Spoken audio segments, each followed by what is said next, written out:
ধন্যবাদ। আমি স্বাগত জানাই একটি ভিডিওতে। আজকে একটি রিকোয়েস্টের ভিডিও, যেখানে বলা হয়েছে খেতে গেলে মনে হয় গলায় আটকে যাবে বা শ্বাসনালীতে আটকে যাবে, কি করণীয় ও কেনই বা হয়।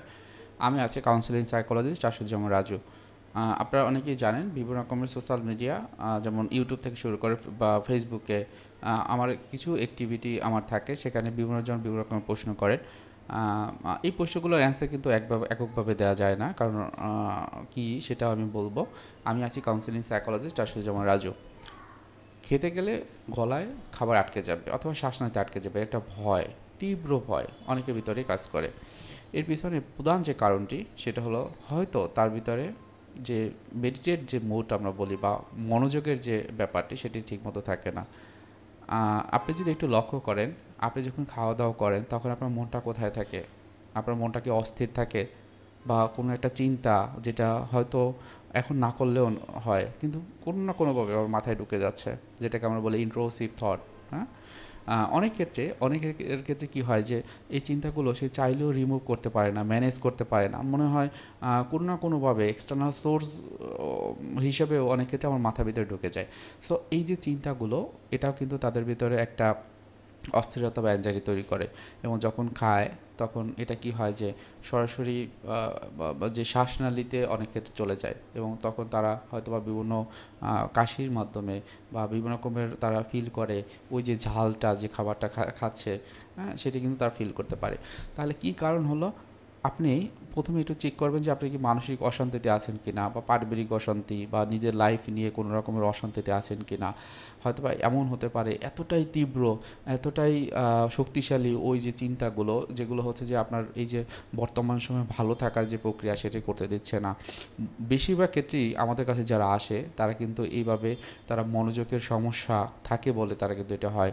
হয়তোবা একই সাথে ৩-৪টা কাজ তারা করতে পছন্দ করে, এবং একটা সময় দেখা যায় যে তাদের যে চিন্তাগুলো এতটাই ফ্লাকচুয়েট করে, সবসময় ইউফেরিক অনেকের ক্ষেত্রে মুড থাকে, আবার অনেক ক্ষেত্রে অনেক বেশি ডিপ্রেস থাকে, এবং ডিপ্রেশনের ভিতরেই তাদের ভিতরে বিভিন্ন রকমের চিন্তা গ্রো হয়, এবং যার কারণে কিন্তু এই যে যে খাওয়ার সময় যে প্রবলেমগুলো সেগুলো হতে পারে। তাহলে আসেন যে এই থেকে কিভাবে মুক্তি পাবেন। আমি আপনাদেরকে বলবো যে প্রথম এবং প্রধান যে মুক্তি সেটা হলো আপনার কগনিশনের জায়গাটি, অর্থাৎ আপনার চিন্তার গতি প্রকৃতির জায়গাটি থেকে কাজ করতে হবে।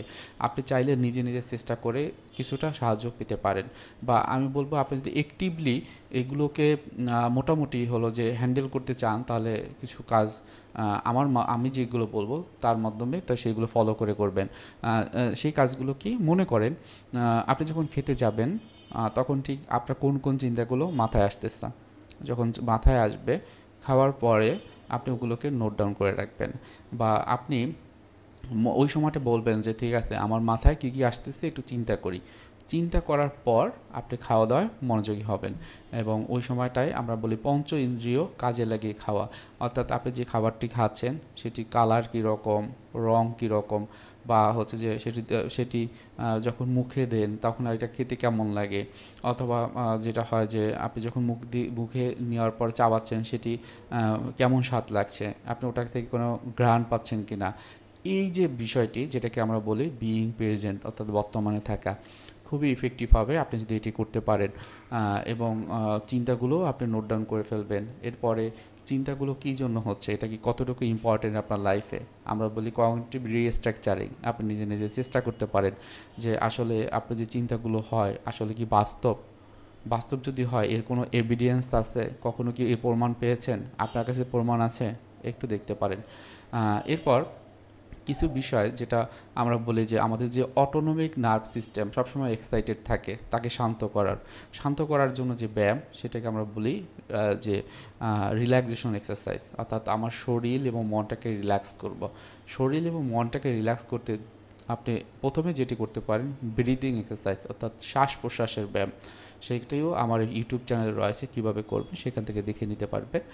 আবার মেডিটেশনের যে ধরন রয়েছে, যে কোনো মেডিটেশন আপনি কন্টিনিউয়াসলি করতে পারেন। মনে রাখবেন আপনার অবস্থা যদি একটু কঠিন হয়ে থাকে, যে অনেক বেশি এক্সাইটেড থাকেন, অস্থিরতা থাকে, সেক্ষেত্রে প্রথমেই কিন্তু মেডিটেশনটা অনেক সময় ধরে করতে পারবেন না।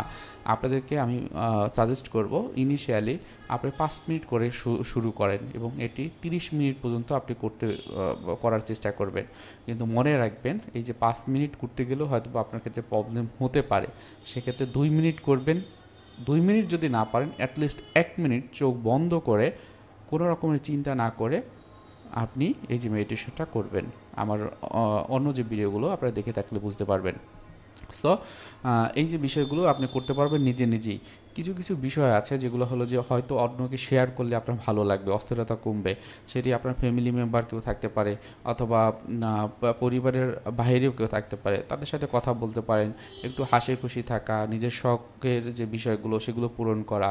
হয়তোবা আপনি গার্ডেনিং পছন্দ করেন, বাগান তৈরি করতে, অথবা ঘুরতে পছন্দ করেন, সাইকেল চালাতে পছন্দ করেন, বা ফুটবল খেলতে পছন্দ করেন, বা বই পড়তে পছন্দ করেন, বা কোনো কিছু পুষতে পছন্দ করেন, হয়তো বা বিড়াল পোষা অথবা অন্যান্য যে পাখি পোষা, আপনি এগুলো করতে পারেন। মনে রাখবেন, আমাদের মনটা যখন একইভাবে একই জায়গাতে ডাইভার্ট হয়ে থাকে তখন কিন্তু আমাদের মনের রোগ বা মনের ভিতরে যে খারাপ অনুভূতি হয়ে থাকে। সুতরাং এগুলো যদি আপনি রিমুভ করতে পারেন বা ম্যানেজ করতে পারেন তাহলে দেখবেন যে খাওয়ার সময় যে প্রবলেমগুলো সেগুলো আর হবে না, সাথে সাথে আপনি নিজেও ভালো থাকতে পারবেন।